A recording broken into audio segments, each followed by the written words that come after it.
नमस्कार, सच कहूं मैं आपका स्वागत है। मैं हूं अनिल कक्कड़।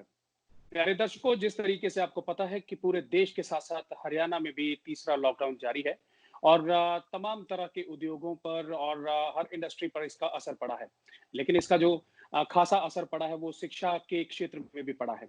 इसी पर बातचीत करने के लिए और तमाम सरकार की तैयारियों और आगे किस तरीके की लड़ाई जारी रहने वाली है, हमारे साथ बातचीत करने के लिए प्रदेश के शिक्षा मंत्री कंवरपाल गुर्जर हैं। सर, आपका बहुत-बहुत स्वागत है सच कहूं में। सर, मेरा पहला सवाल आपसे यही है कि जिस तरीके से लॉकडाउन हुआ है, आप कैसे देखते हैं? आप खुद कैसे हैं? स्वस्थ हैं? परिवार आपका कैसा है? नहीं, बिल्कुल ठीक है, बढ़िया है, जी। ठीक-ठाक है। अ, जी, मंत्री जी, जो सबसे बड़ा जो असर पड़ा है बच्चों की शिक्षाओं पर, चूँकि आपने काफ़ी मेजर्स लिए हैं, ऑनलाइन क्लासेस भी स्टार्ट की हैं, आप इसे कैसे देखते हैं? क्या ये जो ऑनलाइन क्लासेस का सिस्टम है या तरीका है, ये अब आगे भी जारी रहने वाला है? नहीं, बिल्कुल जब तक ये समस्या है तब तक तो ये जारी रहेगा। इसके इसका लाभ उठाएँगे हम जो भी इस प्रकार से जो टेक्नीक है, नई टेक्नीक है, इसका लाभ उठा के ताकि बच्चों को ज़्यादा से ज़्यादा एजुकेशन हम दे सकें। जी। एक समस्या है तब तक जो मेरे ख्याल है पहली बार ही दुनिया के सामने इस प्रकार की एक समस्या आई। जो नई टेक्नोलॉजी है उसका लाभ उठा के हम प्रयास करेंगे कि बच्चों तक एजुकेशन पहुँचाने का पूरा-पूरा प्रयास हमारा रहेगा। मंत्री जी, जो 10वीं और 12वीं कक्षा के नतीजे हैं, वो किस तरीके से आप घोषित जो है करने वाले हैं? क्या उनके लिए आपने प्रोसीजर अपनाया है? देखिए 10वीं क्लास के लिए तो हमने उनका साइंस का पेपर नहीं हुआ था और हमने ये कहा कि जो औसतन मार्क्स हैं जो उनके बच्चों के जो दूसरे पेपर हैं उतने ही जी, हम मान लेंगे साइंस में उनके और उनको पास कर देंगे। जी, बाद में जैसा संभव होगा तो उसके बाद साइंस का पेपर उनका ले लेंगे, उसके हिसाब से उनका वो देंगे। जी, और जहाँ तक 12वीं की क्लास है, 12वीं क्लास में अभी हमने उनके पेपर तो चेक करा लिए, लेकिन जो जी, उनके अभी रहे हुए हैं तो हमने एक विचार उसमें किया कि जुलाई में हम जैसे सीबीएसई ने भी घोषणा की तो हम भी जुलाई में उसकी तैयारी में है कि जुलाई में पेपर ले लेंगे। जी। मंत्री जी, आपने ऑनलाइन शिक्षा पर काफ़ी बल दिया है और इक्विपमेंट्स भी जो है वो मुहैया करवाने की कोशिशें आपकी ओर से जारी है। लेकिन ज़्यादातर जो ग्रामीण क्षेत्र के बच्चे हैं, उनमें वहाँ इंटरनेट की सुविधाएँ और बाकी जो इक्विपमेंट्स हैं, वो नहीं पहुँच पा रहे हैं। तो उसके लिए कोई खास आपकी ओर से प्रोग्राम सोचा गया है? देखिए जो हमारे एजू हरियाणा है, 4 चैनल तो हमारे वो हैं जी, और एक स्वयं प्रभा। जी, तो स्वयं प्रभा जो है सेंट्रल गवर्नमेंट का है, ये जो टीवी है उस पे चलता है। इसके जी, 36 चैनल हैं तो उसपे वो 2 घंटे सुबह और 2 घंटे शाम को देते हैं। सुबह जो जी, देते हैं उसको ही रिपीट करते हैं। जो हमारा एजू का है वो हम सुबह चलाते हैं और सुबह के बाद शाम के टाइम रिपीट करते हैं। जी, इसके अलावा ई पाठशाला दूसरे ऐसे हैं, कई चैनल हैं जिसपे हम जो हम एजुकेशन देने का काम कर एजुकेशन रहे दे हैं, रहे हैं। जी, जो हमारे लग रहे हैं। और उसके साथ-साथ हमने इसके जो बच्चों के ग्रुप भी बना रखे हैं, तो उन जी, ग्रुप पे भी हम जो हमारे टीचर हैं उनको पढ़ाने का काम करते हैं और जो टीवी पे देखने के बाद और दूसरे चैनलों पे देखने के बाद या जो ऑन इसमें केबल टीवी पे उस पे सारा पे देखने के बाद बच्चों की कोई शंका होती है किसी क्वेश्चन के बारे में, तो जी। उसपे से जानकारी। जी।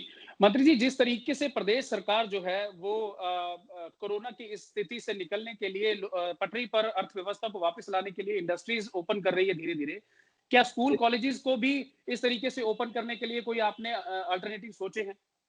हाँ, देखिए इसमें विचार किया है हमने कि हम जो जैसे क्लास में 30 बच्चे हैं तो 15 बच्चों को एक दिन बुलाएं, 15 बच्चों को एक दिन बुलाएं, इस प्रकार का एक विचार किया। जी, लेकिन इसके लिए हमने सेंटर से परमिशन लेने की जरूरत है, तो हमने एक जी, विचार कर लिया। अगर हमें मंजूरी मिलती है तो जी। मंत्री जी, अगला सवाल ये है कि चूँकि प्रदेश में लगातार जो है सरकार पर विपक्ष सवाल उठा रहा है गेहूँ की खरीद को लेकर या जो शराब घोटाला अभी सामने आया है। खरीद वर्तमान सरकार ने की लगभग जी, 60 लाख मीट्रिक टन गेहूं की जिससे खरीद की और जिस प्रकार से सरसों की खरीद की गई, वो जी, इन परिस्थितियों में अपने आप में बेमिसाल है। जी, जब गेहूं खरीद की बात थी सबको इस बात पे शंका थी कि शायद इस टाइम में गेहूं की खरीद को ठीक ना कर सके, लेकिन सरकार ने जहां 500 मंडियां थी उसकी जगह 1867 मंडियों की व्यवस्था करके जिस प्रकार से खरीदी, सोशल डिस्टेंस भी बना रहा और उसके साथ गेहूं भी हमने सारी खरीद ली। जी। मैं समझता हूँ कि आज उससे इस प्रकार की है नहीं, थोड़ा सा एक इस प्रकार के आरोप लग रहे कि बारिश है गेहूं भीज गई, जी जी तो जी स्वाभाविक सी घटना थी ये कि क्योंकि जो हमने जहां मंडियां बनाई तो वहां कहीं सेट तो थे नहीं इतने कि जी भाई जी सब जगह, हाँ पहले मंडियां हैं वहां तो सेट भी है, सारी व्यवस्था है। तो जी थोड़ी बहुत कमियां तो रहती हैं कि जब इस प्रकार की समस्या है तो कुछ कमियां रहती है, लेकिन सरकार का प्रयास अच्छा रहा और सरकार ने तुरंत, माननीय मुख्यमंत्री जी ने एक आदेश दिया और तरपाल खरीद ली और कम से कम नुकसान हुआ, ये जी प्रयास जी रहा और हम उसको भी हम ठीक कर लें। जी मंत्री जी, एक और साथ में अभी जो हाल ही में शराब घोटाला जो सामने आया है उस पर जांच जारी है, लगातार विपक्ष हमले कर रहा है, इस पर क्या कहेंगे? देखिए विपक्ष किस बात का हमला कर रहा, उसकी जानकारी भी सबसे पहले हमारे पास थी, हमने उसकी इंक्वायरी करा दी, एसआईटी गठित कर दी, सारा कुछ कर दिया। विपक्ष तो बयान तब लगा देने जब हमने सारा कुछ कर दिया, जी हमने इंतजार नहीं कि कोई आगे में कहेगा, कोई डिमांड करेगा जांच होनी नहीं होनी चाहिए। सबसे पहले जी माननीय मुख्यमंत्री जी ने और मंत्रिमंडल ने फैसला किया कि इसके खिलाफ सख्त से सख्त कार्रवाई होनी चाहिए। और अब तक तो ज्यादातर ऐसा होता था, ऐसे केसों में लोगों को सस्पेंड करते थे, ये पहली जी बार ऐसे है कि उनके खिलाफ एफआईआर दर्ज कर दी जो लोग जिम्मेदार हैं, और निश्चित तौर जी से सही कार्रवाई करेंगे। और मेरा ख्याल है पहली बार ऐसा है कि सरकार ने इतना सख्त निर्णय लिया। मंत्री जी, मेरा अगला सवाल ये है कि आप चूंकि खुद एजुकेशन मिनिस्टर हैं, तो अभी जो है स्थितियां प्रदेश की कोरोना की वजह से सामान्य नहीं है।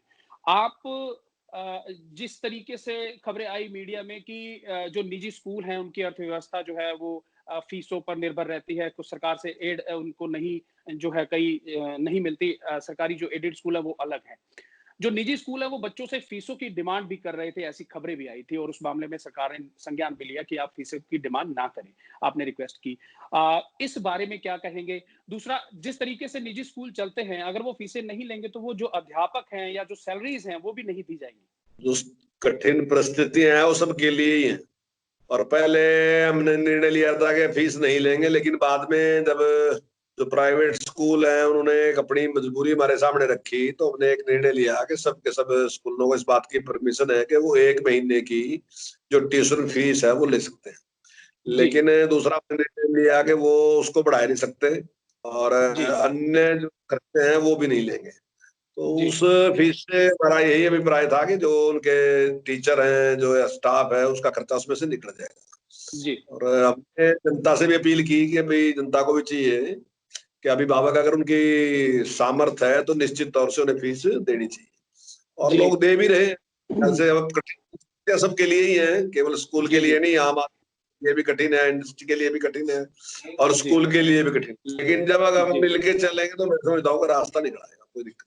मंत्री जी, अभी पीएम मोदी ने चौथे लॉकडाउन की जो है संकेत दिए हैं। चौथा लॉकडाउन में उन्होंने कहा है कि काफी कुछ बदलेगा और जो है नए तरीके से चीजें सामने आएंगी। तो ये माना जाए कि प्रदेश में भी जो चौथा लॉकडाउन होगा उसमें काफी कुछ जो है सुधार देखने को मिलेगा, मार्केट ओपन होंगे, चीजें स्कूल कॉलेजेस ओपन होंगे।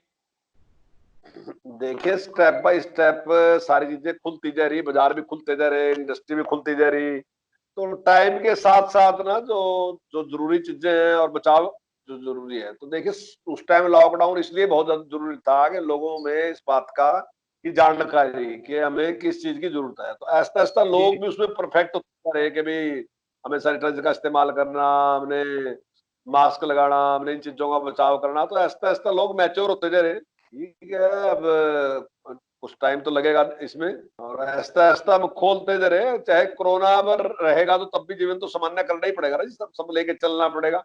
अब बचाव में बचाव है, जैसे जैसे हम उस पे जिस जिम्मेदारी के साथ पूरे देश ने इसमें सहयोग किया और सबने मिलकर काम किया, तो मुझे कोई शक नहीं है इसमें कि आगे आने वाला टाइम में सारा खुलेगा भी और उसमें कंट्रोल में।